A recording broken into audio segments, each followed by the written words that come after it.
Metro এলাকায়, DMP সহ অন্যান্য মেট্রো এলাকায় যারা এরকম চাঁদাবাজ, চিহ্নিত সন্ত্রাসী, মাদক ব্যবসায়ী, তাদেরকে অতি শীঘ্র, আমি টাইম লিমিট দিচ্ছি না, অতি শীঘ্র যদি তাদেরকে আমরা হেফাজতে না নিতে পারি, আইনের আওতায় না আনতে পারি, তাহলে যারা যারা ব্যর্থ হবে তাদের বিরুদ্ধে ব্যবস্থা নেওয়া হবে। এই চাঁদাবাজরা চাঁদাবাজি, তারা রাতারাতি কোটিপতি হতে চায় হয়তোবা, এগুলাই তাদের উদ্দেশ্য।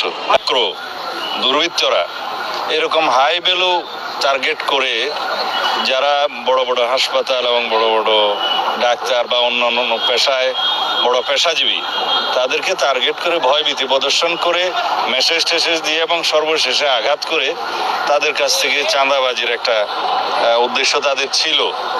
তা আমরা 18 তারিখ থেকে আজকে 22 তারিখ, এর 2 দিন আগেই সংঘবদ্ধ চক্রের 7 জনের মধ্যে 4 জনকে সাকসেসফুলি গ্রেফতার করতে সক্ষম হয়েছে আমাদের পুলিশ বাহিনী এবং ডিবি। তারা একজন লক্ষ্মীপুর থেকে গ্রেফতার করেছে, 2 জন, একজন যাত্রাবাড়ি ধনিয়া এলাকায়, আর একজন সাতারকোল, আর একজন ঘটনাস্থলে ওই দিনই গ্রেফতারকৃত হয়। আমি পুলিশের প্রশংসা করি, কিন্তু পুলিশের আরো কাজ করা বাকি আছে। আমরা এই সমস্ত সংঘবদ্ধ চাঁদাবাজ চক্র যা আছে এগুলো সবগুলোকে নির্মূল করতে চাই এবং আজকে একটা ইনস্ট্রাকশন দিয়েছি, বিশেষ করে